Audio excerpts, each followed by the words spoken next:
ఈ వీడియోలో ఎదురు శాలతీలకి పాలిష్ ఎట్లా వేయాలి, సైడ్ బ్లాక్ ఎట్లా వేయాలి, బ్లాక్లో చదలాయిల్ మిక్సింగ్ ఎట్లా చేయాలి మొత్తం నేనైతే వీడియోలో చూపిస్తాను. ఇవి వచ్చేసరికి కిటికీ కమ్ములు, బాత్రూమ్ వెంటిలేటర్ కిటికీలు, మెయిన్ డోర్లు మొత్తం అన్నీ కలిసి మిక్సింగ్ ఉన్నాయి. ఫస్ట్ వచ్చేసరికి మొత్తం ఇవన్నీ నీట్గా మిషన్ గీతలు అన్నీ తెగిపోయేటట్లుగా 60 నెంబర్ పేపర్ అనేది శుభ్రంగా డల్ చేసేసుకుంటున్నాను. ఈ పేపర్ వచ్చేసరికి ఒకసారి డల్ చేసేసుకుంటాను, ఎందుకంటే నెక్స్ట్ టైం మనం క్లీన్ చేసేటప్పుడు జస్ట్ పేపర్ పైపైన కొట్టుకుంటే సరిపోయేటట్లుగా ముందుగానే నీట్గా క్లీన్ చేసేసుకుని లైన్ చేసుకోవాలన్నమాట. లేదంటే ఆ గీతలు ఉంటే మళ్ళీ అప్పుడు కూడా పాలిష్ చేసేటప్పుడు మొత్తం మళ్ళీ క్లీన్ చేయాల్సి వచ్చింది. అందుకని చెప్పేసి నీట్గా మొత్తం ఒకసారి క్లీన్ చేసేసుకుంటున్నాను.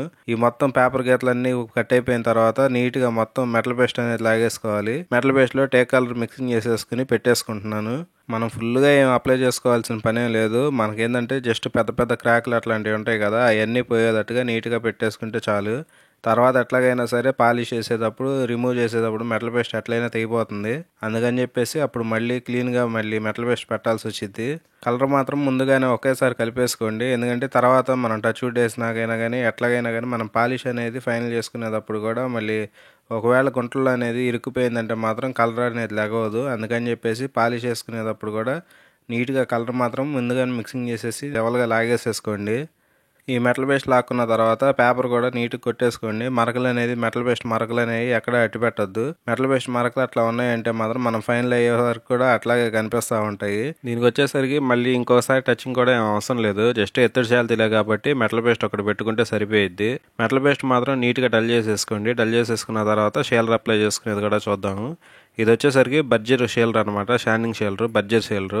ఇది వచ్చేసరికి లీటర్ ప్యాకింగ్. ఈ లీటర్ ప్యాకింగ్ డబ్బా వచ్చేసరికి మాకు 420 రూపాయలు తీసుకున్నారు. ఇంతకు ముందు అయితే దీని రేటు 250, 260 ఆ మధ్యలో ఉండేది. ప్రెజెంట్ అయితే రేట్లు కూడా బాగా పెరిగిపోయినాయి.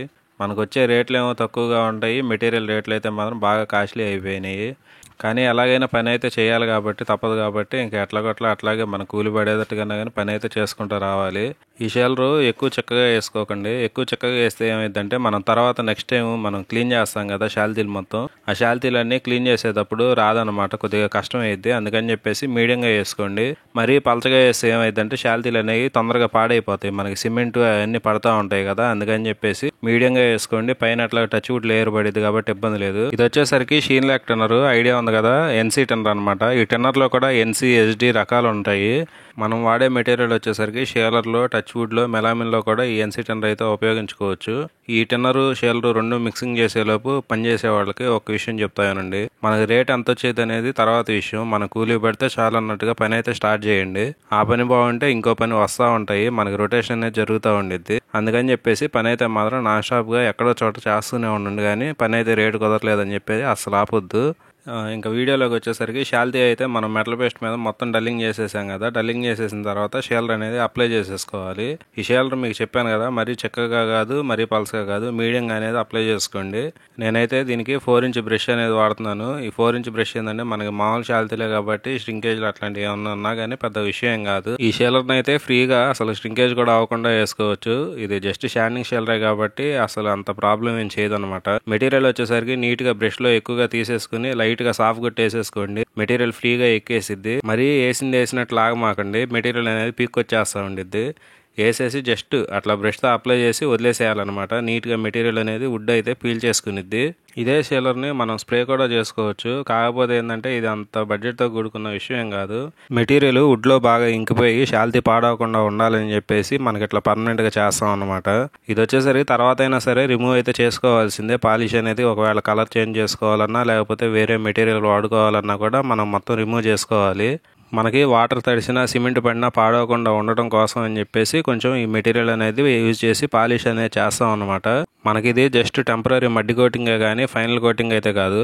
ఈ షేలర్ అప్లై చేసిన తర్వాత ఒకసారి డల్ చేసుకుని ఒక బంతి పాలిష్ వేస్తే వేసుకోండి, లేకపోతే డైరెక్ట్గా అయినా కానీ మనం టచ్ వుడ్ అనేది వేసేసుకోవచ్చు. పాలిష్ వేసుకుంటే ఏంటంటే లోపల ఉన్న షేలర్ పెట్లు పోకుండా ఉండిద్ది. అందుకని చెప్పేసి పాలిష్ సంగతి చెప్పాను. మీరు పైన టచ్ వుడ్ వేసుకున్నా కానీ ఏం కాదు. సైడ్లో వచ్చేసరికి మనకి లాక్లైడ్ బ్లాక్ అనమాట. ఇది బర్జర్ కంపెనీదే. ఇది కూడా ఈ బ్లాక్లో వచ్చేసరికి మనం చర్ల ఆయిల్ అనేది యూజ్ చేసుకోవాలి. ఇది చూస్తున్నారు కదా, కింద డబ్బాల్లో కనిపిస్తుంది టెర్మినేటర్ ఆయిల్. ఈ లాక్లైడ్ బ్లాక్ బాగా చిక్కగా వచ్చింది మెటీరియల్. దీంట్లో మనం టర్పంటైల్ మిక్సింగ్ చేయాలన్నా కానీ కలవదన్నమాట. పైన తేలిద్ది కానీ పెయింట్ కూడా ఇరిగిపోతా అట్లా ఉండిద్ది. మనకి ఈ చదల ఆయిల్ కూడా మనకి బాగా స్లోగా మిక్సింగ్ చేసుకోవాలి. ఒకేసారి వేయాలి మనకి టర్పంటైల్ వెళ్ళే పెయింట్లో కలిసిపోయినట్లుగా కలిసిపోవాలి అంటే కుదరదు. ఈ చదల ఆయిల్ కూడా బాగా లేట్గా అన్నమాట మిక్సింగ్. మనకి జస్ట్ పోయంగానే కంటికి ఇరిగిపోయినట్టుగా కనిపించింది మనకి. అయినా కానీ ఏం కాదు, భయపడకండి. మామూలుగా అనేది మనం మెటీరియల్ తిప్పుకుంటూ ఉండాలి. అడుగు నుంచి ఆయిల్ బ్లాక్ రెండు బాగా మిక్సింగ్ అయిపోయేటట్టుగా బాగా కలుపుకోండి. జస్ట్ ఒకేసారి అట్లా తిప్పితే కలిసిపోతుంది అనమాట. ఇది బాగా కింద నుంచి పైనుంచి అడుగు నుంచి మొత్తం నీట్గా కలుపుకుంటూ తిప్పుకోండి. ఒకేసారి తిప్పితే ఏమైందంటే మనకి ఆయిల్ అనేది పైన ఉండిద్ది, పెయింట్లోకి అనేది కలవదు, పెయింట్ కూడా ఫ్రీ అవ్వదు. ఈ చెదల ఆయిల్ మాత్రం వుడ్కి మంచి ప్రొటెక్షన్ ఉండిద్ది అనమాట. సైడ్ నుంచి మనకి చెద అనేది తినకుండా దర్వాజా లోపలికి రాకుండా వచ్చేసిద్ది. ముందుగానే ఈ చెదల ఆయిల్ అనేది పెయింట్లో మిక్సింగ్ వేసుకుంటే బాగుంటుంది అనమాట. మీరు తర్వాత వేయాలనుకున్నా కానీ మనకి శాల్తీ నిలబెట్టేస్తారు కాబట్టి అవ్వదు. ఈ బ్రష్తో మనం ఇందాక పాలిష్ వేసాం కదా, ఆ పాలిష్ వేసిన దాని మీద కాకుండా నీట్గా ఎడ్జెస్ అనేది కటింగ్ చేసుకోండి. కటింగ్ చేయకపోయినా పర్లేదు, అంటే మనకి పైకి ఎక్కేసిద్ది కదా, ఎక్కేసింది ఏంటంటే మచ్చలా పడిపోయిద్ది అనమాట. మ్యాక్సిమం కటింగ్ చేసుకోవడానికి ట్రై చేయండి. లేకపోతే అయిపోయిన తర్వాత మనం గీకేసినా కానీ పోయిద్ది, పాలిష్ మీద ఉండేది కాబట్టి పోయిద్ది. ఈ శాల్తీలు మొత్తం ఈరోజు వేసినాయి అన్నమాట. మొత్తం 27 శాల్తీలు, ముగ్గురం వచ్చాము, మొత్తం కంప్లీట్ అయిపోయాయి. ఈ సైడ్లు బ్లాక్ మాత్రం నీట్గా వేసుకోండి, మళ్ళీ చేసుకోవడానికి కుదరదు. ఒకసారి శాల్తీ నిలబెట్టేసిన తర్వాత మనకు అసలు ఏం చేయడానికి కూడా ఉండదు. ఈ ఫ్రంట్ పాలిష్లు అంటే మాత్రం మళ్ళీ మనం వేసుకుంటాం కాబట్టి ఇబ్బంది లేదు. అట్లాగే చివరిగా ఒక విషయం, మన ఛానల్ కంటెంట్ నచ్చితే మాత్రం లైక్ చేసి సబ్స్క్రైబ్ చేసుకోండి. తెలుగులో పాలిష్ వీడియోలు అసలే కంటెంట్ చాలా తక్కువ, నేను దాంట్లో మీకు బెటర్గా ఇవ్వడానికి నేను ట్రై చేస్తాను. ఈ వీడియో ఎక్కడితో ఎండ్ చేసేస్తున్నాను. తర్వాత వీడియోలో కొత్త కంటెంట్తో మళ్ళీ కలుద్దాం. Bye friends.